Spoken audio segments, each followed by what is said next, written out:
کہانی کا عنوان ہے اخبار کے داغ۔ وہ خوش بھی تھا اور پرعزم بھی۔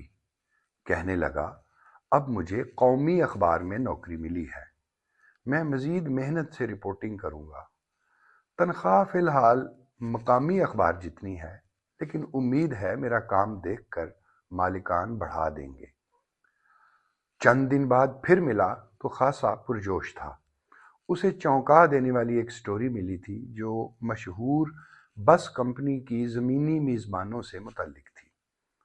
اسے پتہ چلا تھا کہ غریب گھرانوں کی یہ نوجوان بچیاں کئی طرح کے مسائل سے گزرتی ہیں، جس میں جنسی ہراسانی بھی شامل تھی۔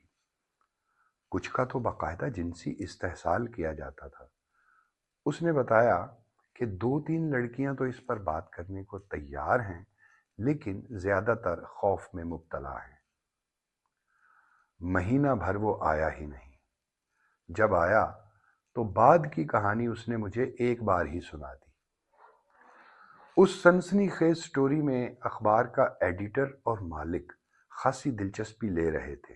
میں نے دن رات ایک کر دیا، مکمل تحقیق کی، بس کمپنی کی میزبان لڑکیوں کی تنخواہوں، کام کے اوقات، دور کے شہروں میں رہائش کے انتظامات سمیت ہر طرح کی معلومات اکٹھی کی۔ ایسی 2 خواتین کو ڈھونڈ نکالا جنہوں نے نامناسب مطالبات کے باعث نوکری چھوڑ دی تھی۔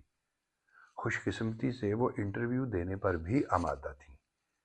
میں نے محنت اور درد مندی سے طویل خبر لکھی اور چھپنے کے لیے دے دی۔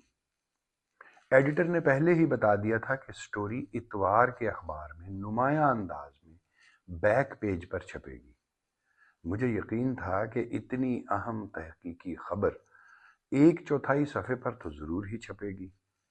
اب مجھے اتوار کا انتظار تھا۔ بے قراری میں ساری رات نیند نہ آئی۔ اتوار کی صبح ہوتے ہی میں گھر سے نکلا اور قریبی نیوز سٹال سے اخبار لیا، سیدھا بیک پیج پر پہنچا۔ مجھے اپنی آنکھوں پر یقین نہ آیا۔ وہاں استحصال کا شکار مظلوم لڑکیوں کی کہانی کی بجائے اسی بس کمپنی کا نصف صفحے کا اشتہار چھپا ہوا تھا جس میں وہ کام کرتی تھی۔ مالکان نے میری کئی دن کی محنت استعمال کر کے تگڑا اشتہار لے لیا تھا۔ میں دفتر پہنچا تو ایڈیٹر نے کہا، اس سٹوری کو بھول جاؤ اور ایسی ہی کسی اور خبر پہ کام کرو، جلد ہی تمہاری تنخواہ بھی بڑھا دی جائے گی۔